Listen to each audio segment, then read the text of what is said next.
दोस्तों, साल 2025 का दूसरा चंद्र ग्रहण 7 सितंबर 2025 दिन रविवार को लगने वाला है। यह चंद्र ग्रहण भारत में साफ साफ रूप से देखा जा सकेगा, लेकिन भारत में यह कितने बजे लगेगा और इसका सूतक का समय क्या होगा, साथ ही यह चंद्र ग्रहण कब समाप्त होगा, सारी जानकारी आज की इस वीडियो में मैं आप सभी को बताऊंगी। साथ ही आज के इस वीडियो में मैं आप सभी को बताऊंगी कि चंद्र ग्रहण के दौरान आपको क्या करना है और क्या नहीं करना है, और इसके साथ ही मैं आपको बताऊंगी कि चंद्र ग्रहण के समय गर्भवती महिलाओं को कौन कौन सी सावधानियां जरूर बरतनी है, क्योंकि इस दौरान उन्हें क्या करना है और क्या नहीं करना है। साथ ही उन्हें कौन से ऐसे उपाय जरूर करने होंगे ताकि उनका होने वाला जो शिशु है उस पर चंद्र ग्रहण का दुष्प्रभाव एकदम सुरक्षित रहे। तो दोस्तों, इस वीडियो के माध्यम से आप सभी लोगों को साल 2025 के दूसरे और पूर्ण चंद्र ग्रहण की संपूर्ण जानकारी मिलेगी, इसलिए इस वीडियो को लास्ट तक जरूर देखिएगा। साथ ही इस वीडियो को देखने के बाद में आप ज्यादा से ज्यादा अपने पड़ोसी और रिश्तेदारों के साथ इस वीडियो को शेयर करना भी बिल्कुल मत भूलिएगा। साथ ही चंद्र ग्रहण की इस वीडियो को लाइक करके चैनल को सब्सक्राइब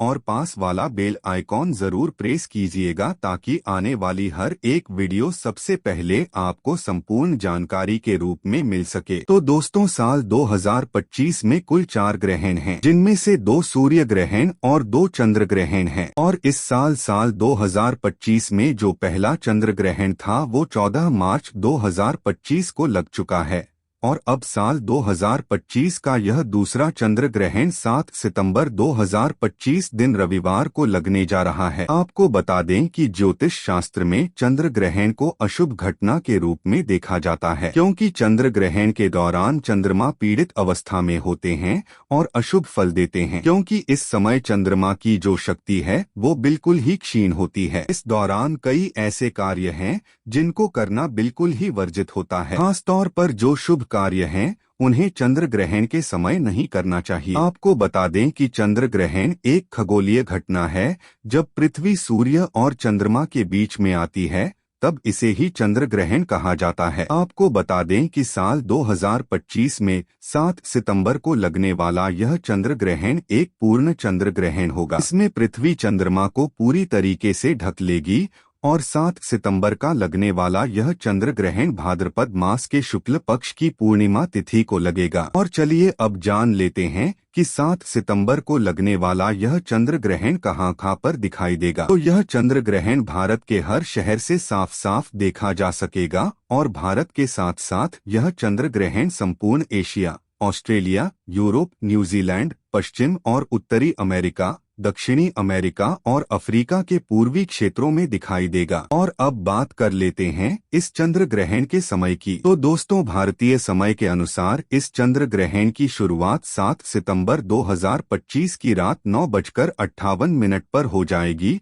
और इस चंद्र ग्रहण की समाप्ति मध्य रात्रि उपरांत यानी कि देर रात 1:26 पर होगी। इस चंद्र ग्रहण की कुल अवधि लगभग 3 घंटे 28 तक रहेगी। और बात कर लें इस चंद्र ग्रहण के सूतक काल की, तो देखिए, जब सूर्य ग्रहण लगता है तो उसका जो सूतक काल होता है वो 12 घंटे पहले से मान्य होता है, लेकिन चंद्र ग्रहण में सूतक काल 9 घंटे पहले से ही मान्य होता है।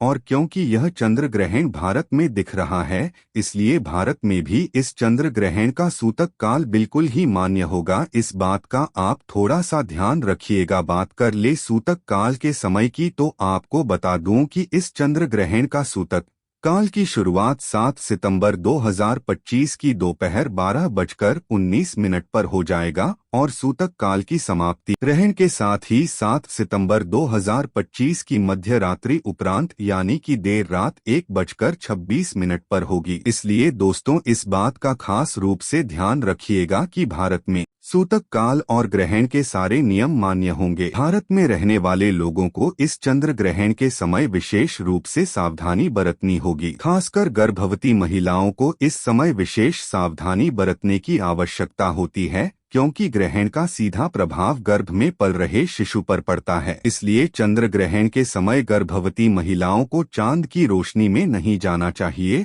और अपने गर्भ पर ग्रहण की छाया तो बिल्कुल ही नहीं पड़ने देनी चाहिए। साथ ही चंद्र ग्रहण के समय गर्भवती महिलाओं को ज्यादा से ज्यादा भगवान का ध्यान, मंत्र, जाप आदि करते रहना चाहिए या किसी धार्मिक पुस्तक का पाठ करना चाहिए। गर्भवती महिलाओं को नुकीली और धारदार चीजों का प्रयोग इस समय सूतक काल और ग्रहण के दौरान बिल्कुल भी करना वर्जित माना जाता है। गर्भवती को ग्रहण में गलती से भी देखना नहीं चाहिए। दोस्तों, ग्रहण के समय गर्भवती महिलाओं को किसी भी बात की टेंशन नहीं लेनी चाहिए और इस दौरान गर्भवती महिला को झुककर भी कोई भी काम नहीं करना चाहिए। इस समय सुई धागे का इस्तेमाल ना करें और ना ही बुनाई करें। ऐसा माना जाता है कि ग्रहण के समय प्रेग्नेंट महिला को धातु से निर्मित चीजों का प्रयोग भी नहीं करना चाहिए और ना ही उन्हें इस समय शरीर में धारण करना चाहिए। संभव हो तो ग्रहण खत्म होने के बाद गर्भवती महिला को स्नान अवश्य ही करना चाहिए और ग्रहण में ग्रहण के दौरान अपने पेट पर गेरू का लेप अवश्य ही करके रखना चाहिए। अगर आप बीमार हैं तो किसी कारणवश स्नान ना कर पाए, संभव ना हो तो कम से कम अपने ऊपर गंगाजल का छिड़काव अवश्य ही करें और अपने कपड़े अवश्य बदल लें। ग्रहण के दौरान गर्भवती महिला को खाने में छौंक और तड़का भी नहीं लगाना चाहिए। खाने को जितना साधारण रखें उतना ही बेहतर होगा। इसके अलावा बता दें कि ग्रहण के समय पति पत्नी को शारीरिक संबंध भी नहीं बनाने चाहिए। ऐसा करने से आपके घर की सुख शांति खराब हो। यदि आपकी कुंडली में कोई दोष है तो इस समय ग्रहण के दौरान आप घर से बाहर ना निकलें, खासकर जिनकी कुंडली में राहु केतु का प्रभाव ज्यादा हो। आपको बता दें कि ग्रहण के दौरान तेल मालिश भी नहीं करनी चाहिए। ऐसा करने से त्वचा संबंधी रोगों का सामना करना पड़ता है। दोस्तों, ग्रहण के समय तुलसी के पत्तों का विशेष महत्व होता है। इस समय तुलसी के पत्तों को तोड़ना अशुभ माना जाता है। किसी भी चीज में खाने पीने की जो चीजें हैं उनमें तुलसी दल तोड़कर पहले से ही रख लें और फिर उन्हें जरूर ही डालें। इसके अलावा बता दें कि चंद्र ग्रहण के समय सभी लोगों को कुछ खास बातों का जरूर ध्यान रखना चाहिए, क्योंकि चंद्र ग्रहण का नकारात्मक प्रभाव सभी लोगों के जीवन में देखने को मिलता है। ध्यान रखें कि चंद्र ग्रहण के दौरान बालों में तेल लगाना, भोजन करना, पानी पीना, सोना या बाल बनाना, यह सभी कार्य बिल्कुल ही वर्जित होते हैं। इस दौरान कपड़े धोना, बर्तन धोना, खाना बनाना या फिर ताला खोलना और दंत मंजन करने की भी मनाही की जाती है। अगर आप बीमार हैं, बुजुर्ग हैं या बच्चे हैं या फिर गर्भवती महिला हैं और इस समय ग्रहण के समय कुछ भी खाने पीने की आवश्यकता हो तो आप ग्रहण के सूतक काल लगने से पहले ही खाने पीने की पूरी तैयारी कर लें और हर एक खाने पीने के सामान में तुलसी दल डालना बिल्कुल भी ना भूलें। या फिर आप कुश यानी कि घास भी डाल सकते हैं। इससे उन अन्न और जल में ग्रहण का दोष नहीं लगता है और आप ग्रहण की नकारात्मकता से एकदम सुरक्षित रहेंगे। दोस्तों, इसके अलावा चंद्र ग्रहण के समय कोई भी शुभ कार्य नहीं करना चाहिए। आपको बता दें कि ग्रहण के दौरान पूजा भी निषेध मानी गई है। इस दौरान आरती पूजा पाठ करने की मनाही होती है। इस दौरान मूर्ति का स्पर्श करना बिल्कुल ही वर्जित होता है, क्योंकि इस समय प्रकृति सबसे ज्यादा संवेदनशील स्थिति में होती है। यही कारण है कि इस दौरान पेड़ पौधे, फूल, पत्ते तोड़ना नहीं चाहिए। चंद्र ग्रहण के दौरान नाखून काटना, बाल काटना, दाढ़ी बनाना अशुभ माना जाता है। आप ग्रहण के समय मांस, मछली, मदिरा आदि का सेवन भी ना करें। ग्रहण की अवधि में यह सब चीजें नहीं खानी चाहिए। सिगरेट और शराब जैसे नशीले पदार्थों से भी बचना चाहिए। चंद्र ग्रहण के दौरान आपको किसी भी तरह का मनोरंजन भी नहीं करना चाहिए। कुछ लोग टाइम पास करने के लिए जुआ या ताश आदि खेलते हैं, जो कि बहुत ही गलत होता है। आपको बता दें कि ग्रहण के समय किसी दूसरे का दिया हुआ अन्न भी नहीं खाना चाहिए, वरना आपके ऊपर भार पड़ता है और 12 वर्षों का पुण्य नष्ट हो जाता है। एक बात का ध्यान रखें कि ग्रहण के दौरान बाहर का खाना भी नहीं खाना चाहिए। इस दौरान सोना नहीं चाहिए, लेकिन गर्भवती महिला, बूढ़े और बच्चों पर यह नियम लागू नहीं होता है। दोस्तों, ग्रहण के समय जितना हो सके ईश्वर का ध्यान करना चाहिए। ग्रहण के समय लड़ाई झगड़ा भी नहीं करना चाहिए। दौरान झूठ, कपट, बुरे विचारों से परहेज करें। ग्रहण काल में मन और बुद्धि पर पड़ने वाले कुप्रभाव से बचने के लिए आपको ज्यादा से ज्यादा भगवान का नाम जप करना चाहिए या किसी मंत्र का जाप करना चाहिए। आप चंद्र ग्रहण के दौरान चंद्रमा के मंत्रों का जाप करें। मंत्र मैं आप सभी को बता रही हूँ, इसे आप कहीं नोट कर लें और चंद्र ग्रहण के दौरान आप इसका जाप कर सकते हैं। मंत्र है ओम चंद्राय नमः या फिर ओम सोम सोमाय नमः। मंत्र का जाप कर सकते हैं और ग्रहण समाप्त होने के बाद गंगाजल डालकर स्नान अवश्य करें। पूरे घर में झाड़ू और पोछा लगाएं। गंगाजल का छिड़काव घर के मंदिर से लेकर घर के हर एक कमरे में जरूर ही करें। इसके बाद आप किसी जरूरतमंद गरीब या ब्राह्मण को अन्य धन और वस्त्र का दान करें। इससे आपको पुण्य की प्राप्ति होगी। और अब बात कर लेते हैं चंद्र ग्रहण के दौरान आप किन उपायों को करके अपने जीवन के हर एक प्रकार के कष्ट से मुक्ति पा सकते हैं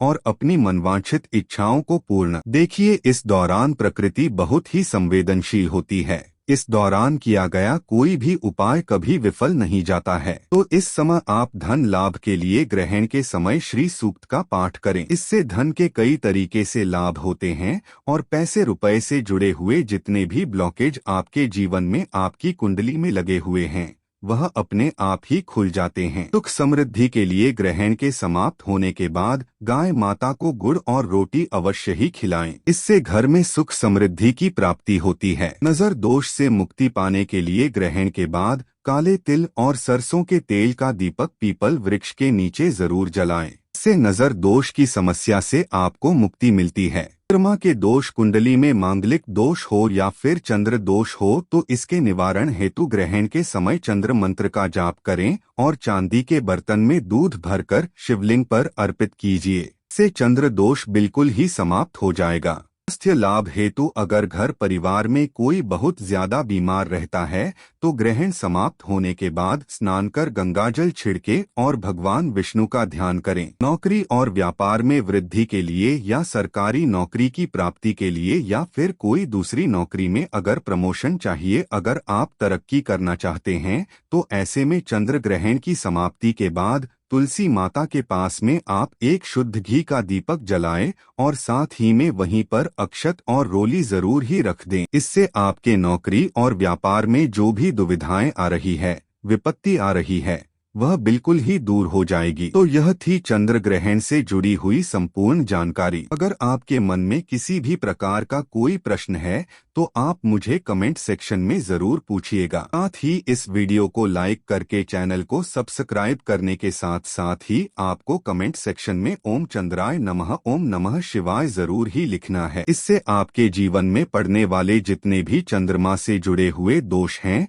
उनसे भी आपको मुक्ति मिलेगी। तो इस वीडियो को ज्यादा से ज्यादा शेयर। आज हम बात करेंगे आने वाले चंद्र ग्रहण के बारे में जो 7 तारीख को लगने वाला है। खगोल शास्त्रियों के अनुसार यह ग्रहण रात के समय दिखाई देगा और भारत समेत कई देशों में इसका दर्शन होगा। चंद्र ग्रहण तब लगता है जब पृथ्वी सूर्य और चंद्रमा के बीच आ जाती है और चंद्रमा पर पृथ्वी की छाया पड़ती है। इस बार का ग्रहण आंशिक पार्शियल होगा, यानी चंद्रमा का कुछ ही हिस्सा ढका हुआ दिखाई देगा। धार्मिक दृष्टि से ग्रहण को विशेष माना जाता है। शास्त्रों के अनुसार ग्रहण के समय पूजा पाठ, मंत्र जाप और ध्यान करने से फल कई गुना बढ़ जाता है। ग्रहण की अवधि में खाना पीना और नकारात्मक कार्यों से बचने की सलाह दी जाती है। ग्रहण समाप्त होने के बाद स्नान करके भगवान की आराधना करना और दान पुण्य करना बहुत शुभ माना गया है। तो दोस्तों, यह था संक्षेप में 7 तारीख को लगने वाले चंद्र ग्रहण का विवरण। आप इस समय को सकारात्मक ऊर्जा और साधना के लिए जरूर उपयोग करें। मिलते हैं एक और नई जानकारी के साथ। तो अगर आप आज यह वीडियो सुन रहे हैं